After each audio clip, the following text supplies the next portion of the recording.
zo ga mu tare da president. President, me za ku kara mana wato dangane da wannan taron bancin abin da muka shi da kuma wanda muka gani? To da farko sai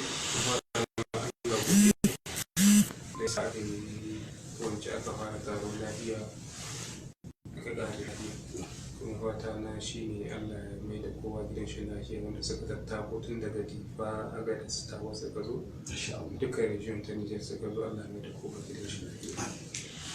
Sannan wannan kamar yadda ka gani kamar yadda yake kuma taro ne na makongare na farko kenan, kuma alhamdulillah kaga abin da aka yi taro ya yi taro ya kai mutane har suna waje ma an ce ba su samu suka shiga ce da aka ce a ba su shigo ko da a tsaye su tsaya. Shi ne burin kowane ɗan siyasa, shi ne burin kowace jam'iyya, kaga mutane sun zo domin aƙidar jam'iyya domin kuma jam'iyya. Shi ne zan iya cewa kai kuma sai mu ƙara ma'ana godiya.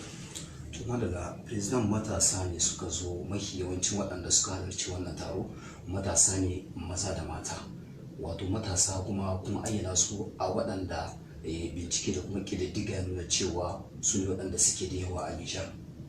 To wace irin ajanda gare ku a siyasar ku da kuma idan kun samu mulki ga matasa?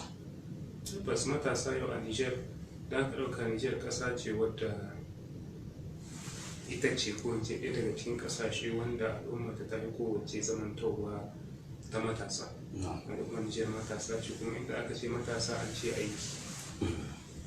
Ne ne kamata matasa dole ne a sanya su cikin kowane fanni na ƙasa, kowane fanni na shawara na kuma ɗaukan matakai na ƙasa baki ɗaya.